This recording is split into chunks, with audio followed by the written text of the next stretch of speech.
Just want to get you on one more thing, if that's possible. It sounds light, it sounds a bit showbiz, but actually I think there's a bit more to it. It's the Meghan Markle and Harry effect. They're causing chaos in the UK. There's this book, Omid Scobie's put it out, called Endgame, referring to the end of our royal family.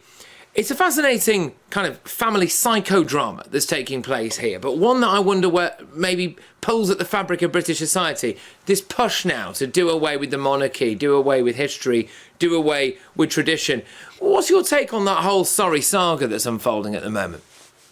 I don't think it's showbiz at all, and I don't think it's silly. I think it's quite important to our culture and our civilization. And I'm not a monarchist. I'm an Irish, mad Irish Republican. But I think this is very serious. From his mother and from the Queen, you had two incredibly young men that were raised. And Harry's early career, and if you look at what he did in Afghanistan, what he did volunteering to the military, when they tried to protect him, he wanted to go out into dangerous missions.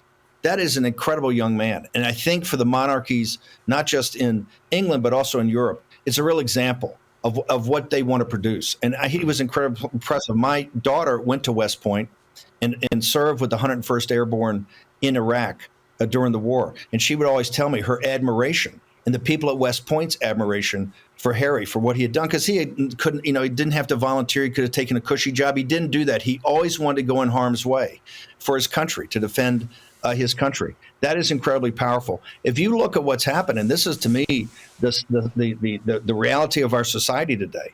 I mean, he's a shell of his former self. The stuff he says and comes up with, I just wince and say, my God, what happened to this guy? I think it's a tragedy. And I think the arc of his career, where he is now, is a shining example of what wokeness will do to you, of what this culture will do to you. Take a fine young man, a brave young man, a man that represented the best qualities of British society and British culture, and quite frankly, the monarchy.